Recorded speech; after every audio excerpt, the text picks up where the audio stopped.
Hi guys. That looks really funny. My tea bag and my tea looks really funny. Welcome back to my channel. My name is Betsy, and this is my channel about my journey with myelofibrosis. And we're going to talk about what myelofibrosis is today and some of the major symptoms that I had before I was diagnosed in hindsight. So, myelofibrosis is a rare bone marrow cancer that creates scar tissue or fibrosis in your bone marrow and essentially drying out your bone marrow where there's like nothing left there. And then your spleen is doing all the work, and then you have to have your spleen out. And the only cure right now for it is a stem cell transplant or a bone marrow transplant. And with every bone marrow transplant, there is a 12% chance that it will take and it will work. Some people with myelofibrosis go through multiple stem cell transplants, and they're really difficult. Like bone marrow transplants and stem cell transplants are really difficult. So with this disease, and I'm going to talk about that in a minute, but I don't want to lose my course. I'm going to talk about.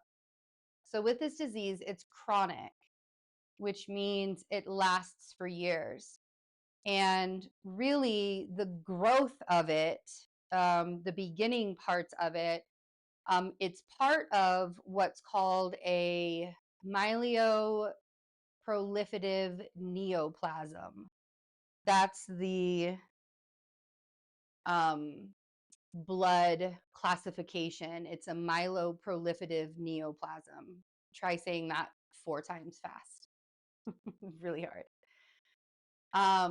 And you can get essential thrombocytopenia, or you can get polycythemia vera, or something like that. There are other diseases like blood diseases, bone marrow diseases that happen, and they can have the same symptoms. So the only way that you can tell between whether you had one of those preemptive diseases and then it turned into myelofibrosis, or if you have primary myelofibrosis where you didn't have that disease before, is by having a bone marrow aspiration.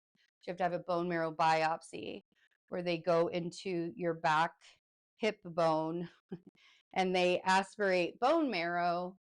Not comfortable. It's the most uncomfortable procedure I've ever, and I've been through, like, in the last 3 years, I've had like 25 scans, MRIs, CTs, all of that on my body.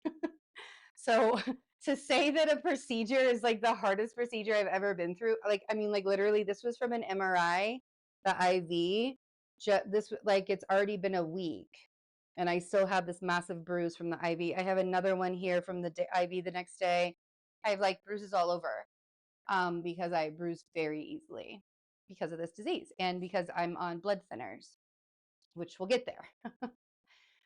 So it's very rare. About 20,000 people in the entire world have been diagnosed with this disease. But it is becoming more well known, and it is becoming more well known from what I've seen with Generation X.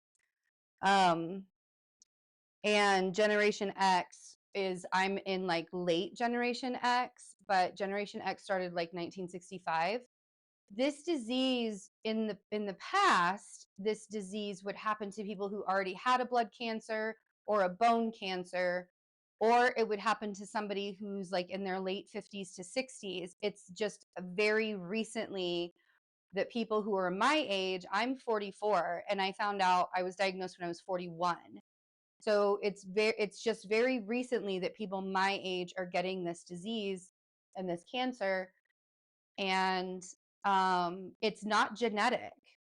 It's either our environment, like, I know and am taking accountability for the things that I have done to my own body that I shouldn't have done. They're saying like having connection with chemicals. There's a chemical in cigarettes that can cause this, but like millions of people in this world smoke cigarettes. Oh, yeah.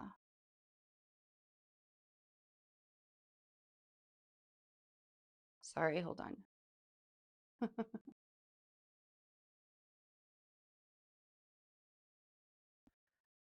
So yeah, so millions of people smoke, but they don't get this disease. So there's something in the DNA that changes, and it's a gene change. Like the gene that changed for me was the JAK2 mutation, which is also a mutation that happens with a lot of autoimmune disorders. So in clinical trials, that's one of the things that they're looking at is with like other autoimmune disorders.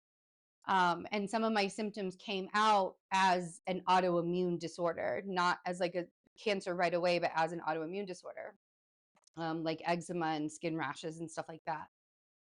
Those were the very first signs that something was wrong. And weight gain was a really big sign. Like a huge hormonal change happened within me, and my weight started to gain. But there are other also genetic markers like the CALR gene change, and there's one other that I can't remember off the top of my head. So the way that they diagnose you is doing the genetic markers, and when they see that you have those genetic markers, then you get a bone marrow biopsy to see like why that genetic marker is. That's how they diagnosed me with myelofibrosis on July 19th, 2021. Prior to that diagnosis, we can go all the way back about 9 months. In October of 2020, I started losing my hair like in the shower when I was, and I have tons of hair, you guys. Like I've literally had three heads of hair my whole life, for tons of hair. And I was losing my hair like crazy in the shower, and I had these rashes that like blistered rashes, hives all over my body. It was really bad, and it started in like October of 2020. Well, 2 years prior to that, I had started gaining weight very, very rapidly. And I knew something was wrong because I wasn't any less active, and I wasn't eating like foods that were any different than I had been eating before. And I've always been pretty healthy eating. I mean, I'm a Virgo, for Pete's sake. Like I have usually, I mean, like I didn't grow up very healthy. And so I've always sort of made a point, especially in the last 5 years, 7 years, really, quit smoking cigarettes in 2019. Like I really made a concerted effort to get healthy. And I just kept feeling more fatigue, and I kept getting sick all the time. And then the rashes came in 2020, and the eczema on my scalp. Oh my gosh, the eczema on my scalp was horrible. It was like my scalp was on fire, and I was losing all this hair. And I had to move from Maryland back to Kansas City during that time. So I didn't go see a doctor, and I didn't really do anything about it. But the one thing that I knew that I could do